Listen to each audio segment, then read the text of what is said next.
ak ñoom li nga xamante ne moo di plateau bi Ndeye. am na solo ñu fas yéene waxtaanee rek actualité ñu génn ci gàmmu gi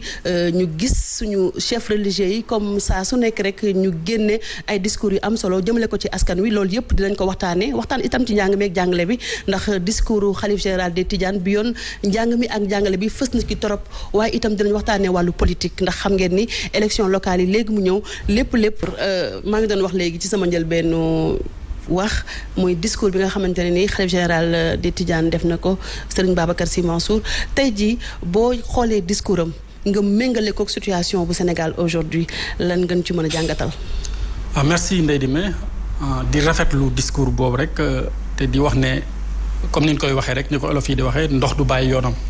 te moom Serigne Babacar Sy Mansour su defee discours boobu ñu xam ne dafa wax ni mu toll dayoom la wane foofu. parce que moom dañuy nit koo xam ne nii du mbiram diine rek lay lijjanti parce que kilifa diine yi léegi surtout jamono ji ñu toll xam nañ li xew ci réew mi xam nañ sax li xew ci bitim réew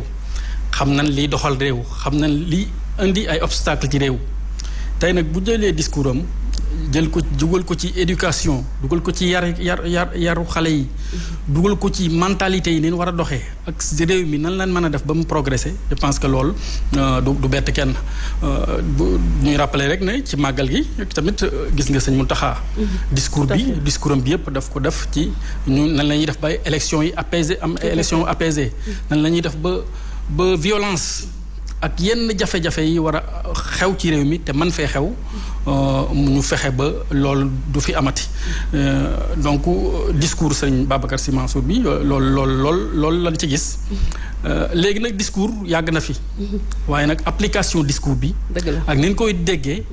ak ni ñu koy doxalee après discours bi je pense que foofu la ñuy xaar homme politique yi foofu la ñuy xaar société civile yi foofu la ñuy xaar Sénégal yi en général parce que discours aussi il faut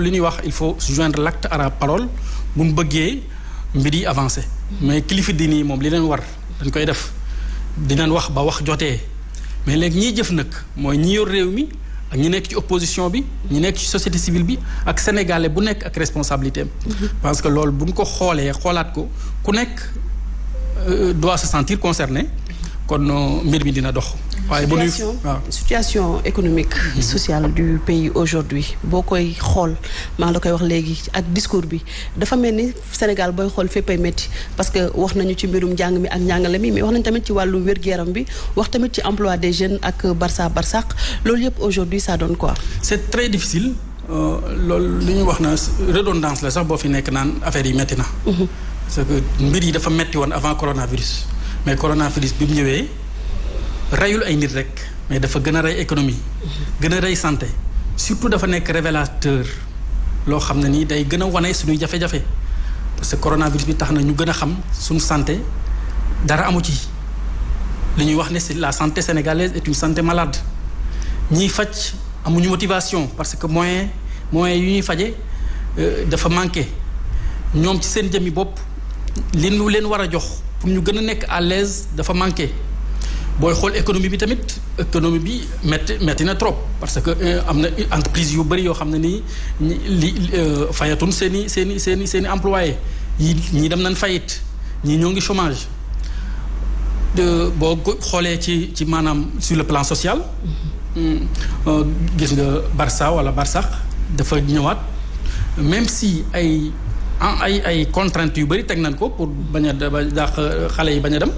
nit ñi ñoo ngi dem ba léegi ñoo ngi dem di jël ay risques yoo xam ne nii ay risques énormes xam nga ku dem ba dugg ci ay gaal ku dem ba xam ne amatoo benn yaakaar dajale li nga as tuut si nga am dugg ci géej gi nga xam ne mën nga cee bàyyi sa bakkan xam la jaaxle nga trop donc loolu yëpp nag moom mooy waral ne Sénégal dañu war a toog xalaat ci réfléchir ci parce que loolu mooy enjeu yi peut-être ñoo ngi wax élection ñoo ngi wax ay législatives yu dul ñëw peut-être am na ñuy xalaat ay présidentielles mais les enjeux mooy nan la ñuy def ba nit ñi dund bu normal. maye naan fi ceeb maye naan fi diw mais loolu yëpp c'est des mesurettes par rapport ak mesures yi nga xam ne moom la nit ñi xaar pour avancer sinon parce que am réew aussi kenn mënu ko defar ci ay mesurettes ak ay combat d'arrière-garde. combat d'arrière-garde n'intéresse que les seconds couteaux second couteau yi en général ils sont friands de petites choses donc li ñuy intéressé nit ñi mooy li nga xam ne dañ koy teg mu dëgër mu avancer réew mi te li ñuy tegal avancer réew mi ñëpp il faut ñu jàpp ci ba pañe bañ ko def affaire u partisan parce que souvent li ñuy seetlu fii ku nekk da ngay wat taxas jëmale sa boor te ku nekk bu la watee taxas jëmale sa boor léegi l'essentiel dañ koy bàyyi kuy opposition bi xëcc fii pouvoir di xëcc fii li gën a xam ne moo gën a ñor nit ñi